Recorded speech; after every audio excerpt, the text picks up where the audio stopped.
Hey YouTube, so I wanted to do a book review on Chad Kultgen's new book, Strange Animals. Something I want to say before starting it. It seems like this book was totally left field from all of his other novels.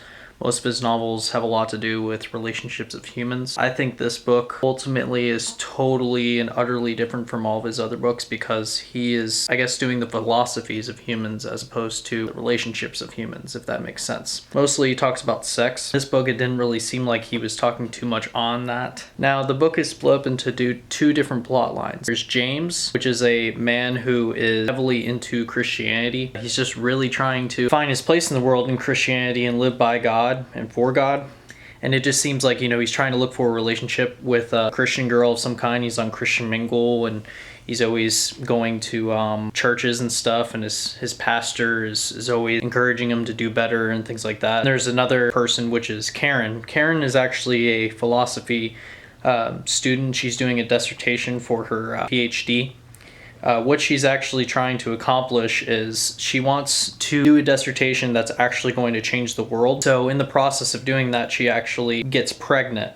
And what happens is that she wants to use the pregnancy in some way into her dissertation. She had the epiphany right before was about to have an abortion. She is heavily atheist, I think. It's interesting because I believe that Chad Kultgen is an avid atheist. I don't know for sure, but I think he is. In her dissertation, she's trying to make a crowdfunding for the baby.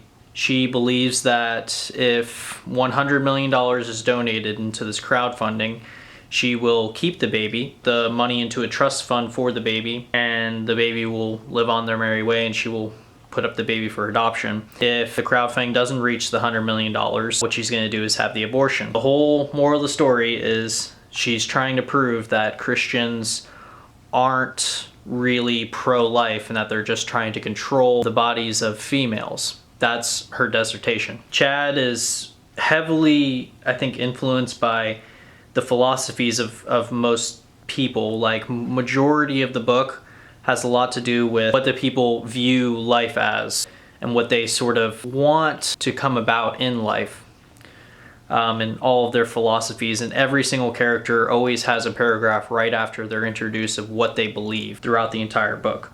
Now, the ending is absolutely stellar. Most of Chad's endings are very, very abrupt and sort of bleak. This one was abrupt and bleak. However, it perfectly depicted exactly the chaos in Christianity. That's why I feel like the ending is super stellar. I mean, it's probably one of his best endings as far as any of his novels go. And what's really interesting about this book is it was released July 2015. Currently, that's what this year is in this video post. He actually made a website, and it was the same exact sort of idea that Karen had in the book. It was a girl who was pregnant, and if there was not $1 million reached, she would have an abortion. If the $1 million reached, trust fund, keep the baby, put it up for adoption, things like that. Chad Kultgen himself put up that crowdfunding. The book release date is what he put the end of the crowdfunding as. When the date came, all it showed was it erased the crowdfunding and it showed his book. So what ended up happening is that a bunch of people were pissed by this. It was vaguely, in blog posts, and people were passing it around, the whole crowdfunding thing. It was pretty much a marketing campaign along with the actual idea. I actually asked Chad myself what he was planning to do with this whole idea with the crowdfunding thing and if people could actually donate. He said no, nobody could donate, and he didn't do it specifically for a marketing campaign. He did it because it was actually part of the art, he said.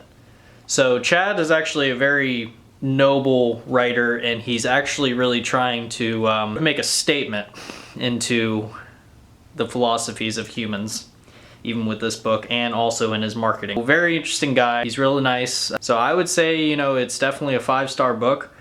Most people that were mad at what his marketing campaign was, they gave him a lot of 1 stars on Amazon and all over the internet because they were just pissed at what he had done. But I just think it's really, really interesting. So Strange Animals, get you a copy because it's a fantastic book. I'm gonna sign off for now. See you, YouTube.